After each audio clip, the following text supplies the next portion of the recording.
6 கற்சாடியை தண்ணீரால் நிரப்புங்கள். இப்போ கற்சாடினா மண்ணால் உண்டாக்கப்பட்ட அது உள்ள தண்ணீரை ஊற்றுகள்னா நிரம்ப ஊற்றுகிறாங்க. அல்லேலூயா. தண்ணீர் ஜீவ ஊற்று. இயேசு கிறிஸ்து ஜீவ ஊற்று. கிணத்துல வந்த சமாரிய ஸ்திரியை பார்த்து யோவான் 4ஆம் அதிகாரம் 13ஆம் வசனத்துல சொல்றாரு, இந்த கிணற்று தண்ணியை குடிக்கிறவனுக்கு மீண்டும் தாகம் உண்டாகும். நான் கொடுக்கும் தண்ணீரை குடிக்கிறவனுக்கோ ஒரு காலம் தாகம் உண்டாகாது. நான் அவனுக்கு கொடுக்கும் தண்ணீர் அவனுக்குள் நித்திய ஜீவகாலமாய் வருகிற நீரூற்றாய் இருக்கிறது. அல்லேலூயா. ஜீவ தண்ணீர். அவர்தான் ஜீவ தண்ணீரே, ஆவியானவரே, வற்றாத நதியாக மாறும் உலகரே. ஜீவ தண்ணீரே, ஆவியானவரே, வற்றாத நதியாக மாறும் உலகரே.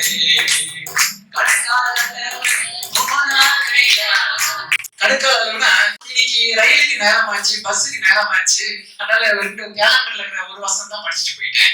அது கடுக்கால அளவு. எந்த அளவு நம்ம வேலை வாசிக்கணும், ஆண்டவருக்கு விட்டு கொடுக்கணும், ஆவியானவர் சார்ந்து இருக்கணும். நம்ம மாம்சம் ஒண்ணு சொல்லும், இப்படி செய்ய வேண்டியதானே நீ. ஆனா ஆவியானவர் சொல்வார், மகனே அப்படி அல்ல, மகனே அப்படி அல்ல. நான் உனக்கு எவ்வளவு சொல்லி கொடுத்துருக்கிறேன் வேதத்துல, இப்படி செய், நீ நன்றாக இருப்பாய்.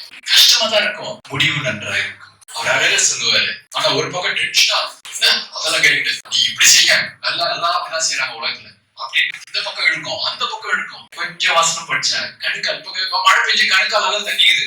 நான் என் இஷ்டம் போக முடியல, நான் லெப்ட்ல திரும்ப ரைட்ல திரும்ப அப்படின்னு போயிடலாம் இல்லையா?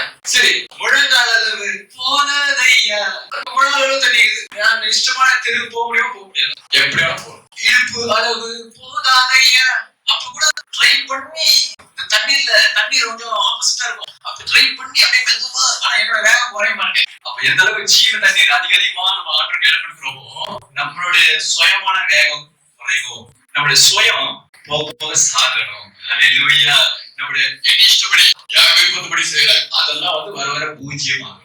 ஆண்டவருடைய தண்ணீர், ஜீவ தண்ணீர் அதிகமா வேதம் வாசிக்க, அவருடைய அபிஷேகத்துல நாம இன்னும் நிரம்ப, அவருடைய நேரத்துல பாதத்துல அவர் செலவிட என் இஷ்டப்படி போகிறது வர வர குறையுது. இடுப்பளவு தண்ணீர் அது கூட போகாது ஐயா.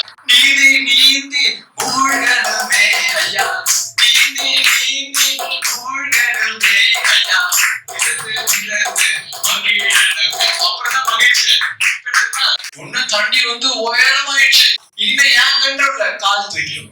கால் இந்த மண்ணு தரைய, அந்த மண்ணை எடுத்து மாம்சத்தை உண்டாக்குற அந்த மாம்சமான காரியங்கள், அந்த மண்ணு காரியங்கள், இந்த பூமியின் காரியங்கள், இந்த உலகத்தின் காரியங்கள் வந்து கால் தூக்கிடும். கால் தூக்கிட்டு வெறும் தண்ணீர் அடிச்சுட்டு போகிறது ஆவியானவரோட ஜீவ தண்ணீர். ஆண்டவரே, அதுதான் நோவா பேழை. நோவா பேழை நம்ம சொல்லி கொடுத்தாரு. நோவா பேழை எப்படி இருந்துச்சு? இங்க கடல்ல இருக்கிற கூர் கப்பல் மாதிரி இல்ல, நோவா பேழை இருக்காது. ஏன் தெரியுமா? ஆண்டவர் அந்த கூர் கப்பல் சொல்லி கொடுக்கல. கூர் கப்பல் சொல்லி கொடுத்தா, சுக்கானெல்லாம் வச்சு சொல்லி கொடுத்தா நீயே ஓட்டிட்டு போயிடுவ. ஆண்டவர் பேச்சு கேட்க மாட்டோம்.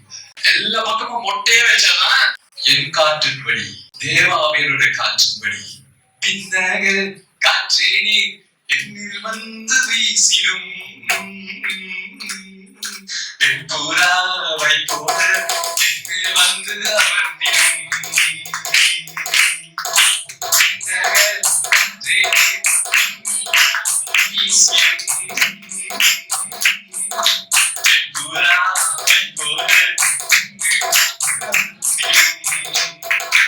தேவனால் அனுப்பப்படுகிற காற்று.